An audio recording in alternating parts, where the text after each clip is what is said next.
Perfect. Whenever you're ready. Alrighty. Hello, everyone. My name is Prashanth, and I work at the Bearcat Promise Career Studio. I'm a second year in biology. Pleasure to be here. So today I'm going to be talking about what a pre-health student's resume should look like. And I'm sure some of you here are going down the pre-health track. And often students wonder, what should my resume look like? What needs to be on it? What is the information that has to be on it for a professional school um, to be considered good information? So I'm here to clarify some of that, and hopefully you'll walk out with a little bit more that you did not know. So let's move on here. Okay, so there's a resume and there's a CV. So often a resume is more used. A CV is geared more towards academia or research purposes. So, for example, if you're going into grad school or PhD, anything academia related, you would have a CV. And a resume is a CV, except the CV is going to have more information that's much more detailed into some of the research or projects that you've done. So when going into an industry, for example, that's when a resume will be used. Okay, and the formatting. This is many people will tell you different things, but generally the length of the resume is for undergrads typically 1 page. It's not wrong to have 2 pages, but even I've seen professionals with tens and years of experiences, and they've had or sorry, they've been able to fit all that information down to 1 page at the same time, not make it look like it's all the information's just about to punch you in the face. So typical font sizes is 10.5, 11. This can vary depending on your document. The margins 0.5 to 1 inches. And actually, real quick before I move on, I'm gonna go ahead and pause the sharing for just a second so I can open up the chat box and copy and paste these two links so you actually have some sort of visual representation to see what I'm actually talking about. So the first link is for a resume, and the second link is for a CV. So I'm going to go ahead and resume sharing here. Okay, so under step one, you'll see examples or templates of a resume in certain industries. So either like a licensure certificate or just a typical standard resume. And then for the CV link, you'll see that there are 3 templates, and there's like nurse practitioner and other sorts. So you can feel free to follow along just so you have some sort of visual representation, because I'm a visual learner myself. Okay, so first and foremost on a document, you'll see that on top is your contact information, your name, big and bolded. So it's going to be centered. In terms of font size, you don't want to exceed it to where it's taking up too much space. For the information below it, it's going to be your address, phone number, email, and if you want to put your URL, LinkedIn URL link on there, that's perfect too. Just make sure the hyperlinks are removed. And this can be separated by using that little line you see on here. And that's just if you hold shift and the little button right above enter, that's how you get that solid line. You can also have this information on one line to minimize space, because later we're going to be talking about how space is good resumes use efficient space. So you're going to have problems where you're running out of space. How do I make use of my space? Well, this is probably a good step to start since that's the very top. Okay, so an objective.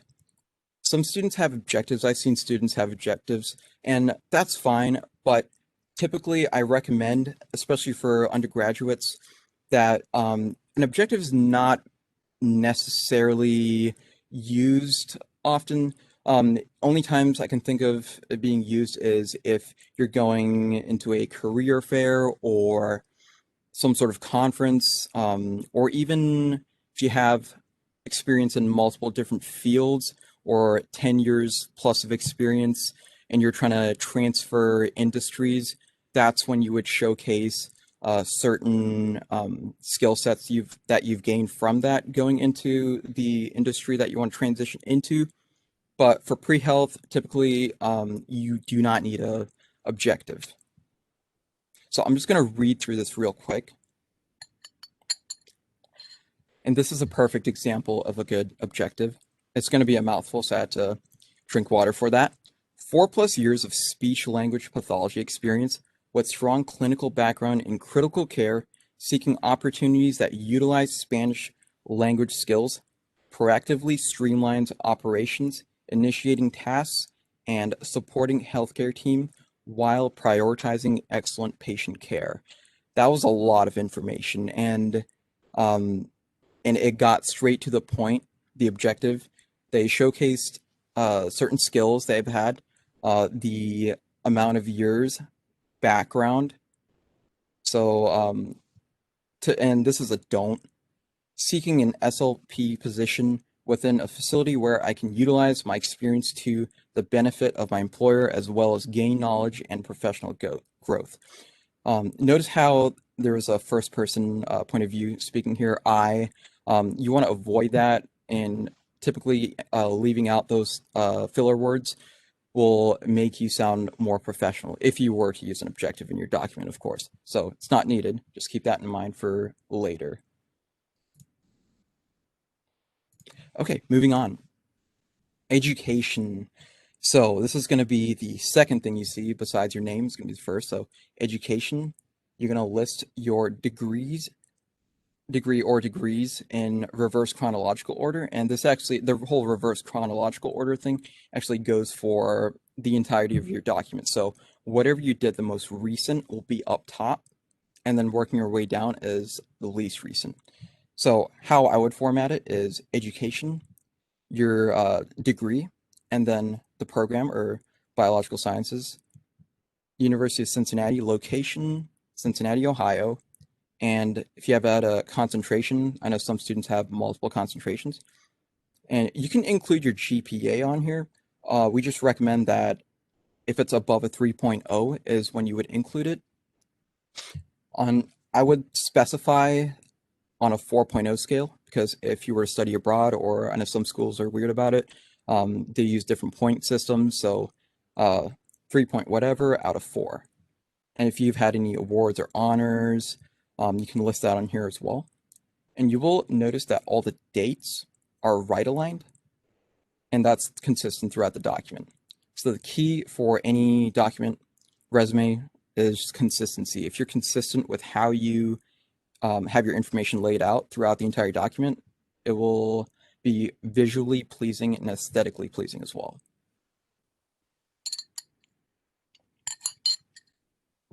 All right, so certifications. So depending on where you're going down, if you're going to an NP or MD, whatever, you'll have some sort of certificate or even licensure.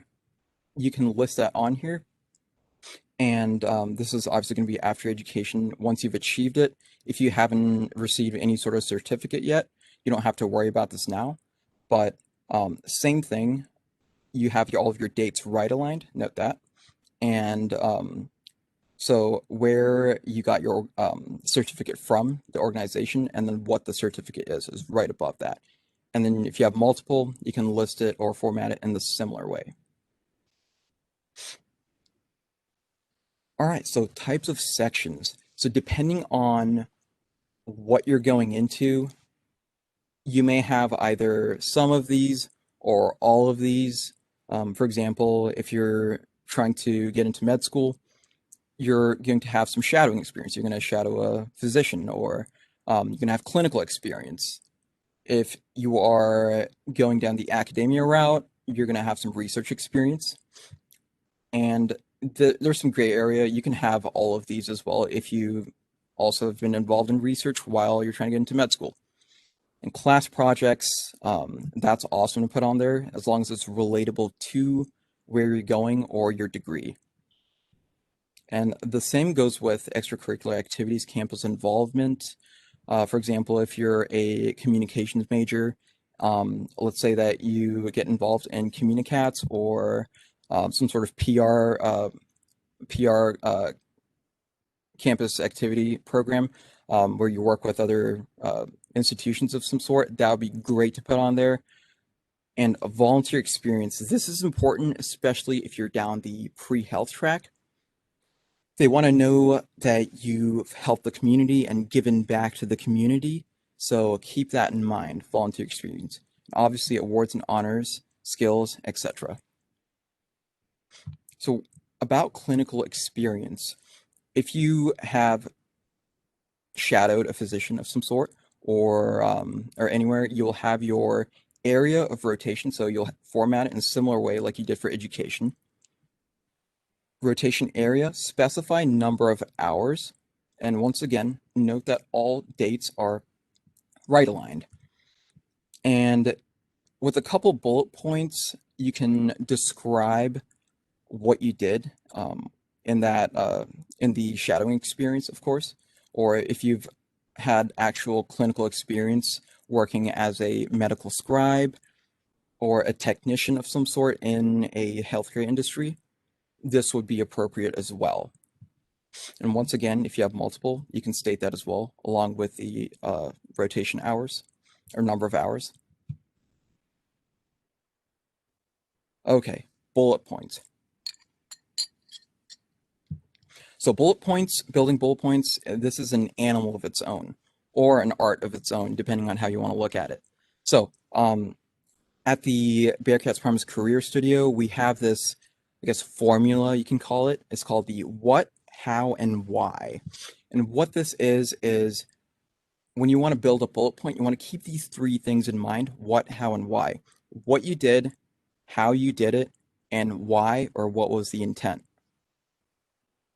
So if we're looking at this first example here, I'm going to first read it, and then I'm going to break it down for you to show you where those categories are fulfilled.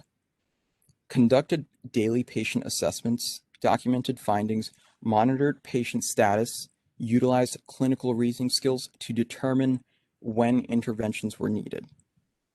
Okay, so that's an excellent bullet point. So what you did: conducted daily patient assessments, documented findings, how you did it, you monitored patient statuses and utilized clinical reasoning skills. Why you did it: to determine when interventions were needed. So oftentimes you'll notice that good bullet points will fulfill these three categories, and it's kind of like a story. You want to finish the story. You don't want to leave anything out. Another example is, let's say that this bullet point is actually incomplete. So you have participate in writing, editing, and documenting research for.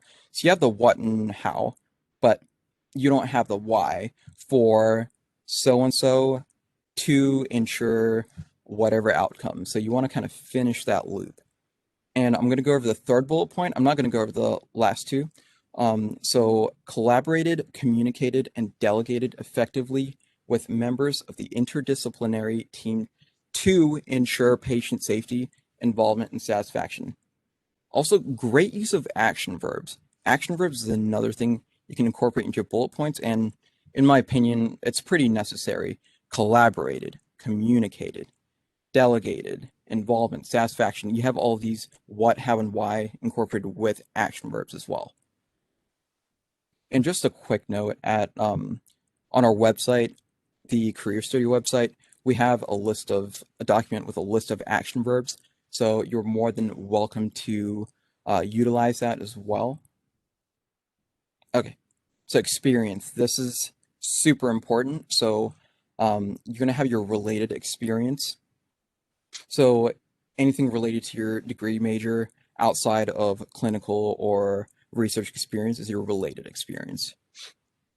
So once again, we see that this individual have utilized all of the what, how, and why. They have it formatted in a similar way to experience and anything past that. Notice the dates are right aligned once again. So real quick, provide individualized support to students' educational programs as outlined in their individual education plan. So you have a what and how, and why would be the IEP. So quick note that now that I read this, I remember that if you're currently doing experience, so if it's present, this is going to be all of your action verbs with present tense rather than past tense. So rather than provided, you provide because you're currently doing it. And then past related experience, you'll have your additional experience. So everything I've said so far is just going from top to bottom of the document if you're following along with either of the templates.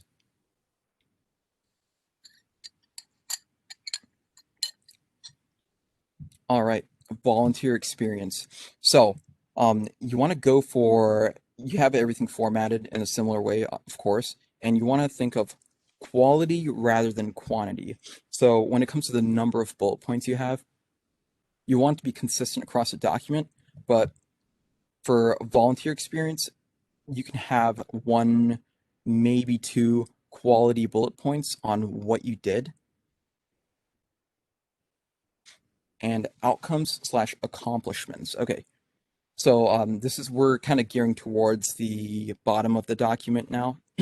So your accomplishments, any awards and honors that you've received, and then where you got it from, and any publications that you've done throughout the course. So you want to ask yourself, you may have multiple of these, or you can pick and choose, later down the road, but you want to pick the most relevant to you, where you want to go. Okay, so for your skills, I've seen multiple students in the past who have had the skill section where their soft skills listed, like excellent communicator, of that sort. So for this, we recommend you have hard skills. For example, if you know how to use Epic, which is a lot of healthcare industries use that, or if you're certified or are very proficient with any of the Microsoft Suite documents, so Word, Excel, PowerPoint, you can list that. Another skill would be language.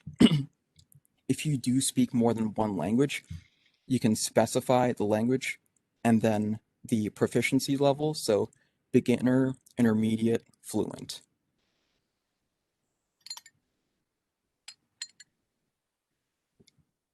Excuse me. Okay, so now we're at the very bottom, references. So when looking at a resume, you're not going to have references on the same document. It's going to be on a separate document. And typically you would have about 3 to 5 references. I would just make sure that it's okay to use this person as a reference with them before actually listing their information on here.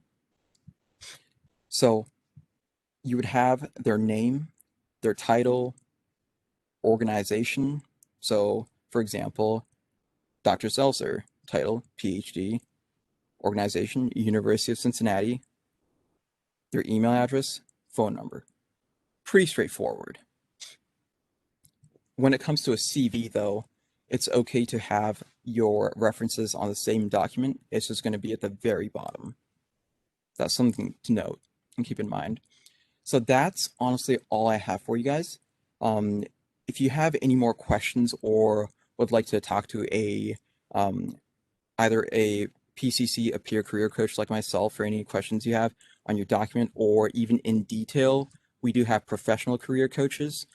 Shannon Lewald, for example, she sees a lot of allied health science students. She's great. So anything in detail, you would see them, but anything related to your document specifically, formatting, questions, prep for an interview, we got you. And we have some pretty weird hours here, so everything is on our website. We have in person as well as virtual. I know we're gearing towards the end of the semester, so we've been seeing a lot of virtual income as well. So our website has all those hours and how you can submit a virtual document using Microsoft Teams. So I really hope that helps. And one more quick thing, if you have any questions related to your path or your trajectory or anything related to pre-health, any of those questions can be answered by PPAC, the Pre-Professional Advising Center, and that's what their homepage looks like. So that leads me to my last slide, which is any questions that you may have. And I'm about to open up my chat box here to see. Yeah, Prashanth, there were a couple questions in the chat. Emily, do you want to unmute your mic and ask your question?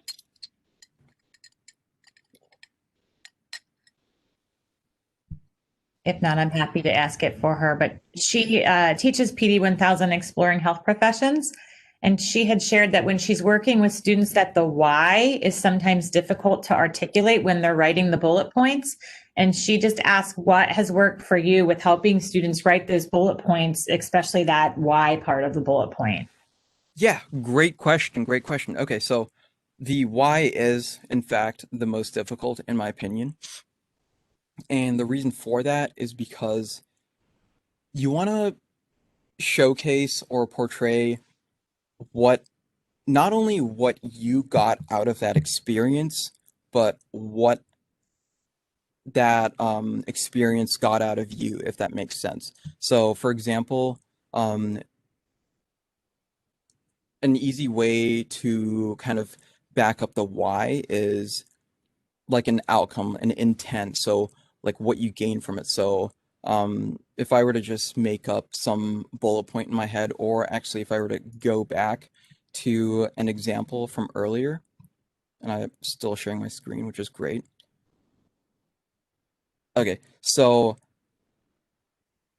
some people can incorporate numbers, for example. So you have um, conducted daily patient assessments, document findings, monitored patient status, blah, blah, blah, to determine. So you have either to, and then it leads to like to, for example, to ensure patient satisfaction, or to make sure you can replace make sure with some action verb to make it more professional, to make sure um, an X amount of revenue has been met. So you can incorporate some sort of number, or make sure you incorporate what exactly you got from that task or that experience, and not only what you got from it, but what they got from you. So how you helped that organization. Does that answer the question? Or rather, did I answer that in an efficient way? Yeah, I think it's helpful to point to like this last part of the bullet for people. The other question was, who would you typically want as a reference? Would it be a teacher? That's from Melissa Lambert. I don't know, Melissa, if you want to elaborate or if that's good enough. Yeah, like I know from my other jobs, I just included like friends that know me well. I know that's not as professional, so like who would you recommend? Yeah, absolutely. Good question. So, a reference would be, it can be anyone from a professor range. So if you've taken a class or a capstone, your professor, you can certainly ask your professor to use as a reference. Any past managers or supervisors and experiences that you've worked. So if you worked at a certain summer job or intern somewhere over the summer, and you have a manager that you got close with, you can certainly ask them or just shoot them an email asking if you can use them as a reference. I've certainly done that in the past with a couple of my past summer jobs as well. It's certainly appropriate, not frowned upon at all, not weird. Um, and it will help you build more of a reference base for either your resume or CV. Another example of who you can ask is if you've ever shadowed someone. So if you're in pre-health and you've got some shadowing hours, the physician that you shadowed, that's certainly another great option as well. You can ask them. So pretty much you want to warrant the people that you have as your references that are tied to you in some sort of way as a supervisor, a leader, someone who's you've worked under or had classes with. So those are pretty good examples. Does that make sense? Yeah, that makes a lot of sense. Thank you. Yep, no worries. I often remind students too that it could be maybe a coach if you played a sport in high school, or sometimes people have long-standing, professional, personal relationships with clergy. That could be a character reference for them over time. Knowing them, knowing the family. So, and then now that you're in college, as you're building relationships with your academic advisors or career coaches, pre-professional advisors. They are often called on to provide references, although they may not see you as frequently. And now we have those barriers, but get to know your advisors because they can also be a reference for you. Any other questions for Prashanth before we close up? If no one else has any more questions, the only thing I have to say is just know that building a resume or even working on your current resume is a process. It's lengthy. There's no such, in my opinion, there's no such thing as a perfect resume. And a lot of people get stressed out about what their document should look like, but know that Rome wasn't built in a day. And that's the beautiful thing about a resume is that it kind of tells a story about you. It's your individual document.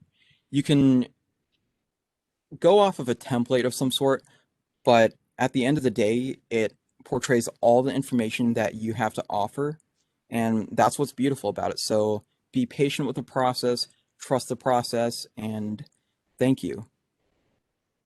That's great. Thank you, Prashanth, but thank you so much, everyone, for participating. We really appreciate everyone's time. Have a great day. Absolutely. Goodbye, everyone.